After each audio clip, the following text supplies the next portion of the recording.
حضور علیہ السلام کی عمر 7 سال کی، حضور علیہ السلام کو اونٹ تلاش کرنے کے لیے بھیج دیا۔ اب وقت زیادہ ہو گیا، یہ پریشان ہے، نہیں کسی سواری نے، کسی جانور نے نقصان تو نہیں پہنچا دیا، کہیں راستہ گم ہونے کی وجہ سے کہیں اور تو نہیں چلے گئے۔ اب ان کو یہ فکر ستائے جا رہی ہے۔ بسم اللہ الرحمن الرحیم۔ حضور صلی اللہ علیہ وسلم کی مبارک زندگی کا تذکرہ چل رہا۔ جس وقت حضور صلی اللہ علیہ وسلم کی عمر مبارک 6 سال کی تھی، اس وقت آپ کی والدہ کا انتقال ہوا۔ جناب عبد المطلب کو آپ صلی اللہ علیہ وسلم کے ابتدائی طور پر ولادت سے پہلے والد کا انتقال، پھر 6 سال کی عمر میں والدہ کا انتقال، اس کا انتہائی رنج تھا کہ میرا یہ بچہ ہے نرالی شان والا، لیکن اس کو ماں باپ کی محبت نہ ملی۔ تو عبد المطلب کو آپ صلی اللہ علیہ وسلم سے انتہائی لگاؤ تھا، بہت زیادہ محبت کرتے تھے۔ عبد المطلب کے لیے حتیم کے قریب ایک قالین بچھا دیا کر جاتا تھا، عبد المطلب اس پر بیٹھتے تھے۔ پورے قریش میں سے کسی کی بھی مجال نہیں تھی جو اس قالین کے قریب یا اس قالین پر بیٹھ سکتا سوائے حضور صلی اللہ علیہ وسلم کے۔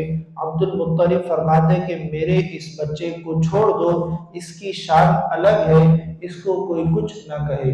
حضور علیہ السلام اس وقت بہت چھوٹے تھے، 6 سال اور 7 سال کی عمر تھی۔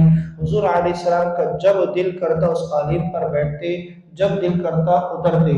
عبد المطلب کے بیٹے وہ بڑے حیران ہوتے کہ ابا ہمیں اس قالین پر قدم رکھنے نہیں دیتے، اور اپنے اس پوتے کو جب دل کرتا ہے قالین پر بیٹھتا ہے، جب دل کرتا ہے قالین سے اتر جاتا ہے۔ ایک مرتبہ جب آخر عمر میں عبد المطلب کی عمر 100 سال سے کچھ اوپر تھی، ان کی آنکھوں کی بینائی کمزور ہو گئی تھی، تو اچانک ان کو حضور صلی اللہ علیہ وسلم کے رونے کی آواز آئی۔ حضور کے رونے کی آواز سے پریشان ہو گئے اور پوچھا کہ میرا یہ بچہ کیوں رو رہا ہے؟ لوگوں نے بتایا کہ آپ کے قالین کے اوپر چڑھ گیا تھا، ہم نے اس کو اتارا ہے کہ نیچے بیٹھو، اس وجہ سے یہ رو رہا ہے۔ عبد المطلب فرمانے لگے آج تو اتار دیا، آج کے بعد کوئی اس بچے کو قالین سے نہیں اتارنا، مجھے اس بچے کی جدائی پریشان کرتی ہے، اس کا رونا مجھے تکلیف دیتا ہے، اس کو نہ رلاؤ، باقی جو کرنا ہے کرو، یہ جو کرتا ہے اس کو کرنے دو، اس کو اجازت دے دو۔ ایک مرتبہ بنو مدلج کے قیافہ شناس، یہ بیت اللہ مکہ آئے ہوئے تھے۔ قیافہ شناس نے قدم دیکھے، اس زمانے میں قیافہ شناس ہوتے تھے جو بہت زیادہ ماہر ہوتے تھے، قدم دیکھ کر، قدم کے نشان دیکھ کر بتا دیا کرتے تھے یہ کس نسل کے قدم ہے، کس نسل سے اس کا تعلق ہے۔ ایک مرتبہ حضور صلی اللہ علیہ وسلم کے قدم دیکھ کر قیافہ شناس کہنے لگے یہ تو وہی قدم ہے جو قدم مقام ابراہیم پر ہے۔ حضرت ابراہیم علیہ السلام کے قدموں کے نشان اور حضور علیہ السلام کے قدموں کے نشان وہ ملانے لگے کہ یہ جو قدم نظر آ رہے ہیں زمین پر، یہ وہی قدم ہے جو مقام ابراہیم پر ہے۔ جس وقت حضرت ابراہیم نے بیت اللہ تعمیر کیا تھا، جس پتھر پہ کھڑے ہو کر تعمیر کیا تھا، معجزاتی طور پر اس پتھر پر حضرت ابراہیم علیہ السلام کے نشان ہے، نشان آج تک موجود ہے۔ اس وقت قیافہ شناس کہنے لگے یہ نشان اور یہ نشان دونوں ایک ہے۔ عبد المطلب فرمانے لگے یہ تو میرے بیٹے کے نشان ہے۔ کہا یہ نشان جو ہے اس کا تعلق ایسا لگتا ہے براہ راست اس ابراہیم علیہ السلام سے۔ آپ علیہ السلام حضرت ابراہیم کے سلسلے سے ہیں، اللہ رب العزت نے قدرتی طور پر ملا دی۔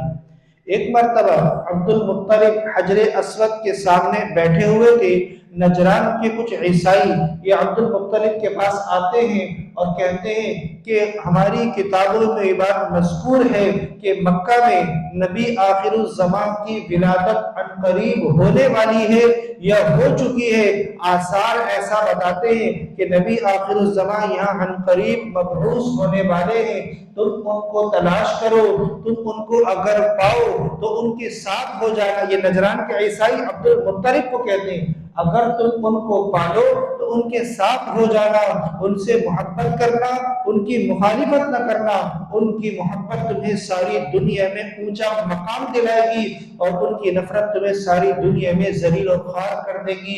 عبد المطلب کہنے لگے مجھے نہیں سمجھ آیا یہ کیا بات کر رہا ہے، لیکن جو اس کی عیسائی کی حضور علیہ السلام کی طرف نظر پڑی، کہنے لگا یہ کون ہے؟ میں نے کہا یہ میرا بیٹا ہے۔ کہا اچھا، اس کی کمر اور اس کا کندھا دیکھ کر میں یہ کہہ سکتا ہوں یہ نبی آخر الزمان کی اس میں علامت ہے، لیکن تم یہ کہتے ہیں تمہارا بیٹا ہے تو پھر یہ نبی آخر الزمان نہیں ہو سکتا۔ عبد المطلب نے کہا کیوں؟ کہا اس لیے کہ اس کی ولادت سے پہلے اس کے باپ کا انتقال ہو جائے گا، اب اگر تم زندہ ہو تو یہ ہو نہیں سکتا۔ عبد المطلب کہنے لگے میرا بیٹا نہیں، پوتا ہے، بیٹوں سے زیادہ عزیز ہے۔ کہا اچھا پھر اس کا خیال رکھنا، اس کی حفاظت کرنا، اگر رومی اس کو دیکھ لیں گے تو رومی نہیں چھوڑیں گے۔ رومی تو ساری دنیا میں رومیوں نے، عیسائیوں نے اپنے لشکر پھیلائے ہوئے ہیں اس بچے کی تلاش میں۔ وہ یہ چاہتے ہیں جو نبوت ہے وہ بنو اسحاق میں ہی رہے، بنو اسماعیل میں نہ رہے۔ اگر ان کو اس بچے کا پتہ چل گیا تو وہ اس کو قتل کر دیں گے، اس لیے اس کی حفاظت کرنا۔ حیدر بن معاویہ ایک صحابی ہیں، بڑی عمر کے بزرگ صحابی ہیں۔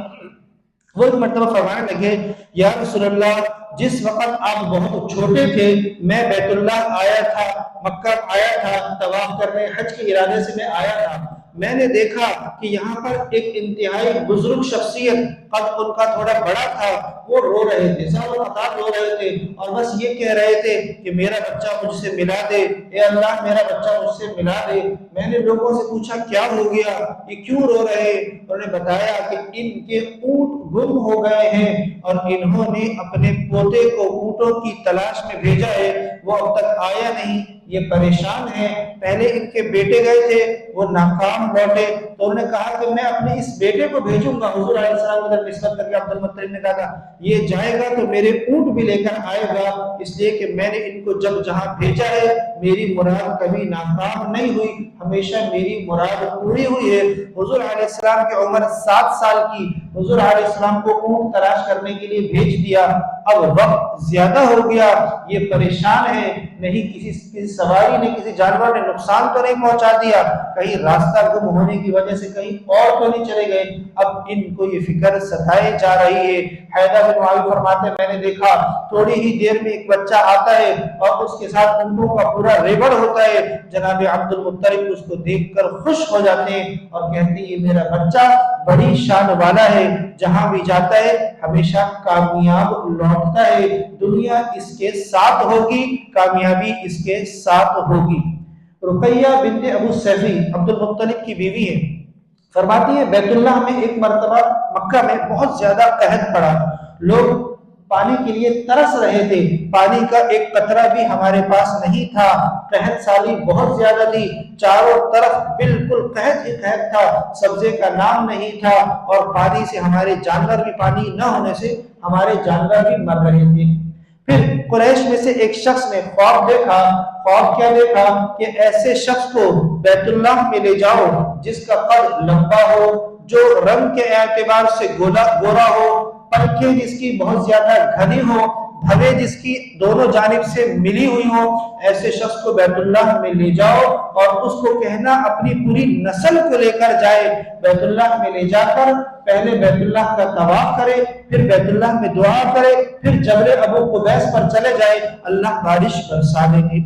صبح ہوئی، وہ شخص بیت اللہ میں آتا ہے اور کہتا ہے میں نے یہ خواب دیکھا ہے، قریش میں سے ایسے شخص کو تلاش کرو جو رنگ کے اعتبار سے گورا ہو، قد کے اعتبار سے لمبا ہو، پنکھیں اس کی گھنی ہو اور بھویں اس کی آپس میں ملی ہوئی ہو۔ جب یہ نشانیاں دیکھی گئی تو صرف عبد المطلب میں تھی۔ عبد المطلب کو کہا کہ اپنی نسل کو جمع کر دو۔ عبد المطلب نے کہا کہ میرے ساتھ اگر یہ محمد بھی ہو جائے تو گویا ساری نسل ہو گئی۔ حضور علیہ السلام کو لے کر اور بیت اللہ میں جاتے ہیں، دعا کرتے ہیں، پھر جبل ابو قبیس پہاڑ پر چلے جاتے ہیں، اللہ رب العزت بارش برسا دیتے ہیں۔ اور یہ بارش کا بادل کا جو ٹکڑا ہے صرف مکہ والوں پر بیت اللہ کے قریب برس رہا ہے، اطراف کے لوگ ابھی بھی قحط میں مبتلا ہیں۔ قبیلہ قیس، قبیلہ مضر، یہ عبد المطلب کے پاس آتے ہیں کہ آپ ہمارے لیے بھی دعا کر دیجئے، آپ کی دعا کی طفیل یہ بارش ہوئی۔ عبد المطلب کہنے لگے میں کل عرفات جاؤں گا تو جب وہاں دعا کروں گا۔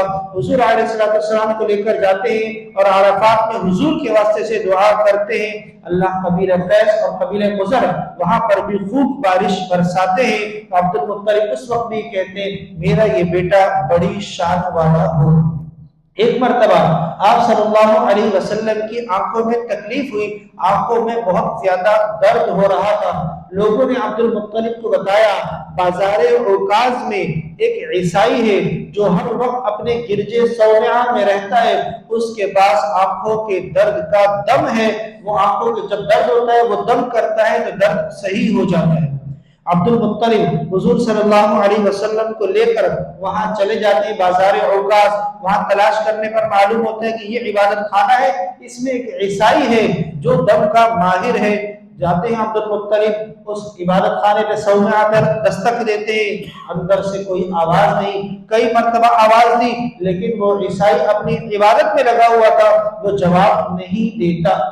جب حضور علیہ السلام باہر کھڑے تھے عبد المطلب کے ساتھ، وہ آواز نہیں دے رہا تھا، یہ پریشان، ان کی پریشانی کی وجہ سے اس پورے کے پورے عبادت خانے میں زلزلہ آ جاتا ہے کہ وہ راہب کہتا ہے مجھے ایسا لگا کہ اب یہ عبادت خانہ نیچے گر جائے گا، اس لیے میں اپنی عبادت چھوڑ کر جلدی سے باہر آیا تو دیکھتا ہوں کہ سامنے جو شخصیت ہے، سامنے وہ شخصیت ہے جس کا مجھے کئی عرصے سے انتظار ہے۔